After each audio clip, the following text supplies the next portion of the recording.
اس مسجد میں وہ خاتون جھاڑو دیتی تھی، بخاری ہے۔ جب ان کا انتقال ہو گیا، صحابہ نے سوچا کہ حضور کو تکلیف ہوگی، بغیر بتائے جنازہ پڑھ دیا۔ حضور صبح تشریف لائے، تازی قبر دیکھی، اور محبوب وہ ہیں جو فرش پہ کھڑے ہو کے عرش کی خبریں دیتے ہیں۔ نبی پاک علیہ الصلوۃ والسلام نے فرمایا کہ مجھے اطلاع کیوں نہیں دی اس کے انتقال کی؟ یہ کرم دیکھو، کوئی ڈیوٹی تو کرتی تھی نا یار، پر خلوص سے، پر پیار سے، پر اللہ کو راضی کرنے کے لیے، پر درد دل سے۔ اور دین کی ڈیوٹیاں کرنے والے دوستو سنو، حضور صبح آئے، قبر کو دیکھ کر فرمایا مجھے کیوں نہیں بتایا؟ یا رسول اللہ آپ کو تکلیف دینا مناسب نہ جانا؟ تو قبر پہ کھڑے ہو کے حضور نے فرمایا صف بناؤ، میں دوبارہ جنازہ پڑھاؤں گا۔ صف بناؤ، میں دوبارہ جنازہ پڑھاؤں گا۔ کوئی ڈیوٹی تو۔ تیسرا تقاضا حضور کی محبت کا، سمجھو میں بس بڑی جلدی بات سمیٹنے لگا ہوں۔ حضور کی امت سے پیار کرو، یہ نبی پاک کی محبت کا تقاضا ہے۔ حضور اس بندے سے بڑے راضی ہوتے ہیں جو حضور کی امت سے پیار کرتا ہے۔ آپ کو پتہ ہے حضرت جبریل امین علیہ السلام نے معراج کی رات حضور علیہ الصلوۃ والسلام سے عرض کی تھی کہ اللہ کی بارگاہ میں عرض کیجئے گا میری بھی ڈیوٹی لگ جائے آپ کی امت کے ساتھ محبت کرنے پر۔ تو یہ کیوں کہا تھا انہوں نے؟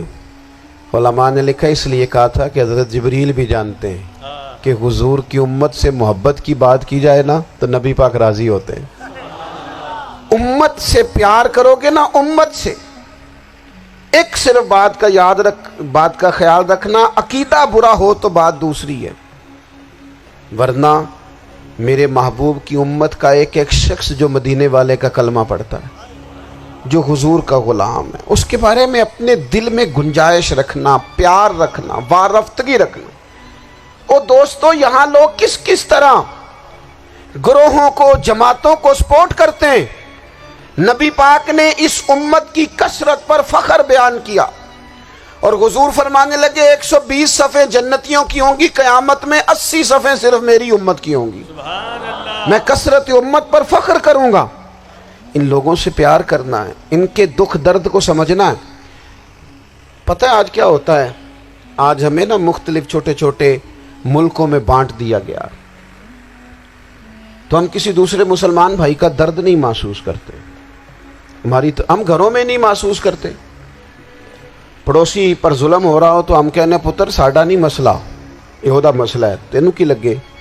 حالانکہ پڑوسی کی آگ اس لیے بھی کسی وقت بجھا دینی چاہیے کہ پڑوسی کی نہ بجھائی جائے تو اپنا گھر بھی زاد میں آ جاتا۔ آج امت مسلمہ سے ہمیں بس لگا دیا گیا اپنے حصے کی روٹی کماؤ، اپنے حصے کی کوٹھی بناؤ، اپنے حصے کی گاڑی خریدو، اپنے حصے کا کام کرو۔ امت کا درد، امت کی بات، وحدت امت کا تصور، امت کا دوبارہ سے وہ شان ارسل رسولہ بالہدی ودین الحق لیظہرہ علی الدین کلہ، وہ تصور کب ہوگا؟ اس وقت ہوگا جب ہم بات امت کی کریں گے۔ نبی پاک علیہ السلام نے فرمایا مسلمان کی مثال ایک جسم کی طرح ہے، جسم کے ایک حصے کو تکلیف ہو تو سارا آزمائش میں آ جاتا ہے۔ مجھے بتاؤ یہ انگلی درد کرتی ہو، یہ انگلی جسم کا حصہ ہے نا، تو میرا خیال ہے دماغ یہ کہہ دے گا کہ انگلی کی درد ہے نا مینوں کی لگے، دل کہہ دے گا کوئی نہیں ٹینشن لینے، انگلی کا مسئلہ ہے نا۔ ایسا نہیں ہوتا، بلکہ جب انگلی میں درد ہوتی ہے تو دماغ منصوبہ بندی کرتا ہے کہ اس کا علاج کیسے ہو سکتا ہے، دل پریشان ہوتا ہے، پیر چل کے جاتے، ہاتھ وہ دوائی وصول کرتے، دانت اسے چبا کر، حلق اسے نگل کر، معدہ اسے ذخیرہ کر کے جسم میں پھیلاتا ہے، پھر جا کے انگلی شفا پذیر ہوتی ہے۔ ایک حصے کو درد ہو تو سارا حصہ کام پہ لگ جاتا ہے۔ اسرائیل اگر تکلیف دے رہا ہے فلسطینیوں کو تو ہونا چاہیے تھا نا بعض مسلمان حکمرانوں کو نیند نہ آتی، وہ درد دل محسوس کرتے۔ ہونا چاہیے تھا نا کہ بعض لوگ یہاں ہم کیا کرتے ہیں بھلا بیٹھ کے، اب تو مجھے بعض چیزوں سے کوفت بھی ہونے لگا، ہم دیتے ہیں بیان، مذمت۔ آپ کے بیان دینے سے کیا ہوگا؟ فلانے نے بھی بیان دے دیا، فلانے نے بھی کلپ دے دیا، یہ کیا کر رہے ہیں؟ یہ تو آپ زندہ رہنا چاہتے ہیں. وہ جس طرح آج کل ہمارے ہاں بہت ساری چونکہ جماعتیں ہیں تو کشمیر ڈے آتا ہے نا تو مل کے ریلی نہیں نکالی جا سکتی, سوال نہیں پیدا ہوتا, کیونکہ ہمیں جماعتوں کو زندہ رکھنا ہے. اس جماعت کی خبر الگ لگنی چاہیے, اس جماعت کی خبر الگ. تو ایسے کوئی انقلاب آئے گا؟ یاد رکھنا, امت کو پوری کو ایک طاقتور آواز بننا پڑے گا. ہمیں تھوڑا تھوڑا اوپر اٹھ کے سوچنا پڑے گا. خدا را اللہ تعالیٰ مجھے معاف کرے اگر کوئی بات میں سطحی کر رہا ہوں, دل کی گہرائی سے عرض کرتا ہوں اب تو بڑا سخت وقت آ گیا. اب چونکہ اب تو کیمرے کی آنکھ آئی ہے تو وہ زخمی بچے دیکھے نہیں جاتے, وہ تڑپتی مائیں دیکھی نہیں جاتی, وہ سسکتی اور آواز دیتی بیٹیاں سنی نہیں جاتی. وہ آوازیں ایسی ہیں جیسے وہ رات کے سناٹوں میں چیخیں بن کے لوگوں کو جگایا کریں گی. خدا را کچھ جرم ایسے ہوتے ہیں جن کی سزائیں بڑی سخت ہوتی ہیں, جن کی معافی بڑی مشکل سے ہوتی. اپنے اندر جذبہ ایمانی پیدا کریں. اور میرے دوستو, بستر پر بھی تو لوگ ماری جایا کرتے ہیں نا. اپنی زندگی رسول اللہ صلی اللہ علیہ وسلم کے دین کے نام کرو. جذبہ جہاد, شوق شہادت اور عشق رسول, یہ عناصر ہیں جو امت مسلمہ کو پیروں پر کھڑا کریں گے. 2 منٹ کے لیے سوچو, امت اگر اسی طرح کٹتی رہی, پریشان رہی, دکھتی رہی اور باری باری کر کے, اقبال نے کیا کہا تھا؟ اس نے کہا تھا وطنوں میں, انہوں نے کہا تھا کہ ان تازہ خداؤں میں بڑا سب سے وطن ہے, جو پیرہن اس کا ہے وہ مذہب کا کفن ہے. تو اقبال ہم کیا کریں, کہنے لگے بازو تیرا توحید کی قوت سے قوی ہے, اسلام تیرا دیس ہے, کیونکہ تو مصطفی ہے. تو بحیثیت مسلمان سوچنا شروع کر, بحیثیت مسلمان. اور یوں تو سید بھی ہو, مرزا بھی ہو, افغان بھی ہو, تم سبھی کچھ ہو, بتاؤ کہ مسلمان بھی ہو. تمہارے اندر کہیں سے کوئی مومن بھی بولتا ہے کہ نہیں؟ علاقائی تعصبات اور ملکی سرحدوں میں قید ہو جانے والوں, تم ایک نبی کی امت ہو. کیوں نہیں سمجھتے کہ جب کشمیر کی بیٹی روتی ہے تو مدینے والے محبوب پاک علیہ السلام کی امت کی بیٹی روتی ہے, جب فلسطین کی بیٹی روتی ہے تو امت کی بیٹیاں روتی. خدا را کچھ درد دل اپنی طبیعت میں پیدا کریں. میں حکمرانوں کی بات نہیں کرتا, میں تو عام لوگوں سے ایسے تبصرے سنتا ہوں جو نہیں کرنے چاہیے. وہ نہیں جی نہیں, دوسرا رخ بھی دیکھو. عام آدمی اٹھ کے, عام لوگ بھی یہ خطرناک سوچیں اور ان سے خوفناک نتائج برآمد ہوں گے. تو 3 باتیں میں نے آپ کی خدمت میں عرض کی ہیں. ایک تو کوشش کریں اپنی زندگی کے اندر کہ زندگی کو سادہ کریں. پیسہ ضرور کمائیں لیکن پیسے سے پیار نہ کرو, پیار تو مدینے والے رسول سے کرنا. دولتیں, ہرس, ہوس, طمع, ان سے باہر آؤ. اور دوسری گزارش آپ کی خدمت میں یہ عرض کی ہے, کچھ نہ کچھ دین کا کام, اور اس میں بھی شہرتوں سے بچتے ہوئے, تصویروں سے بچتے ہوئے. میں ہر محفل میں شاید کہتا ہوں میری فوٹو آ رہی ہے اور لائیو آ رہا ہے اور فلاں ہو رہا ہے, لیکن اس محفل کا خوبصورت انسان وہ ہے جو سب سے پیچھے بیٹھا ہے. وہ کسی فوٹو کے لیے نہیں آیا. اور میں ڈھیر سارے لوگ دیکھ رہا ہوں, یہ جو آگے بیٹھ جاتے ہیں بعض اوقات 5, 7, 10 لوگ, یہ بڑی تصویر سازی کرتے ہیں, لیکن جو پیچھے بیٹھے ہوتے ہیں ان کی کوئی فوٹو نہیں آتی. اور میں نے بہت سارے لوگوں کو دیکھا ہے کبھی موبائل کو ہاتھ بھی نہیں لگاتے, لیکن جن کے لیے آئے ہیں انہیں تو پتہ ہے نا کون کون آیا ہے. اور کچھ دین کے لیے کریں. اور تیسری گزارش آپ کی خدمت میں یہ ہے کہ امت بن کر بھی ضرور سوچیں اور امت کے دکھوں کا مداوع بھی کریں, اور امت مسلمہ کا درد بھی اپنے سینے میں ضرور محسوس کریں. اللہ تعالی ہماری اس بزم کو. جی ایک بات اور سن لیں جی, نبی پاک علیہ الصلوۃ والسلام نے ارشاد فرمایا, لائیں جی, حضور سید عالم علیہ الصلوۃ والسلام نے ارشاد فرمایا کہ جب تک بندہ